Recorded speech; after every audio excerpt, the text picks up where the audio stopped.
Napasok lang na balita, sobrang kawalang-hiyaan ang ginawa ng Chinese Coast Guard. Supply boat na ginagamit sa resupply mission papuntang BRT Sierra Madre, pinatuga ng Chinese Coast Guard.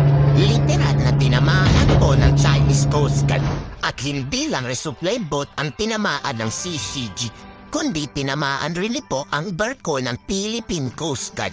Kitang-kita sa actual video footage na inalabas ng Armed Forces of the Philippines na binangga at tinatrasan tayo ng barkong pagmamayari ng China.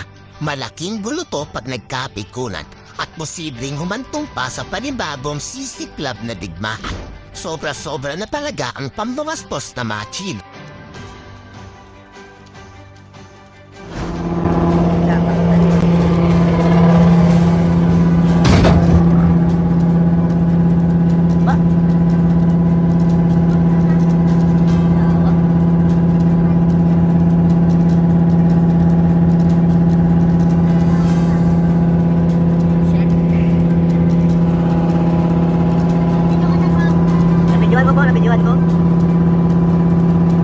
Sa awa ng Diyos ay hindi naman nasira ang resupply boat at naggasgasan naman ang Philippine Coast Guard.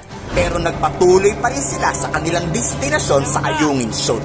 Naging matagumpay naman ito pero talagang sobra na ang kawalang-hiya ang ginagawa sa atin ng mga Chino.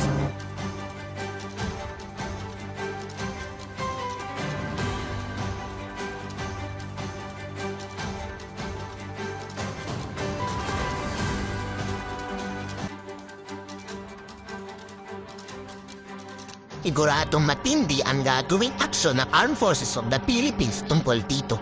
Pero ano kaya ang gagawin niya pag nang-AFP laban sa China? Sa tingin nyo, ikomento sa baba ang inyong salog.